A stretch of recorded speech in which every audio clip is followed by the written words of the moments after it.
Dear future generations, I think I speak for the rest of us when I say, sorry. Sorry we left you with our mess of a planet. Sorry that we were too caught up in our own doings to do something. Sorry we listened to people who made excuses to do nothing. I hope you forgive us. We just didn't realize how special the earth was. Like a marriage gone wrong, we didn't know what we had until it was gone. For example, I'm guessing you probably know it as the Amazon desert, right? Well, believe it or not, it was once called the Amazon rainforest, and there were billions of trees there, all of them gorgeous, and oh, you don't know much about trees, do you? Well, let me tell you, trees are amazing. I mean, we literally breathe the air they are creating. They clean up our pollution, our carbon. They store and purify water, give us medicine that cures our diseases, food that feeds us, which is why I'm so sorry to tell you that we burn them down. Cut them down with brutal machines, horrific, at a rate of 40 football fields every minute. That's 50% of all the trees in the world gone in the last 100 years. Why?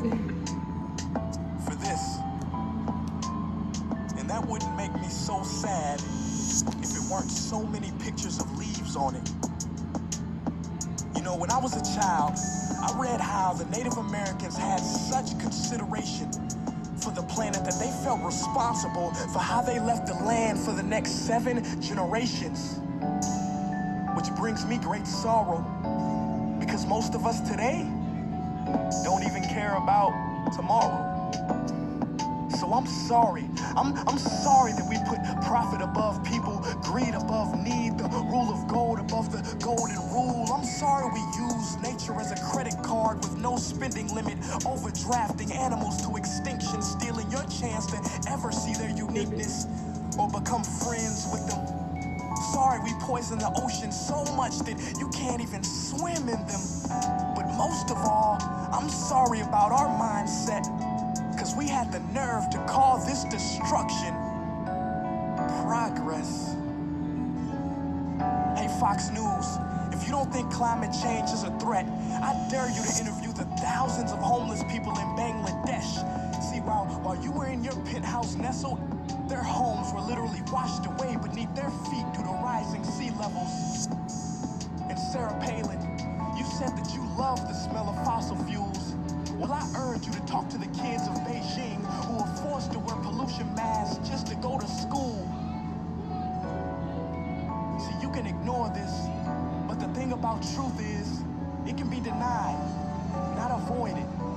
So I'm sorry, future generations. I'm sorry that our footprint became a sinkhole and not a garden. I'm sorry that we paid so much attention to ISIS and very little to how fast the ice is melting in the Arctic.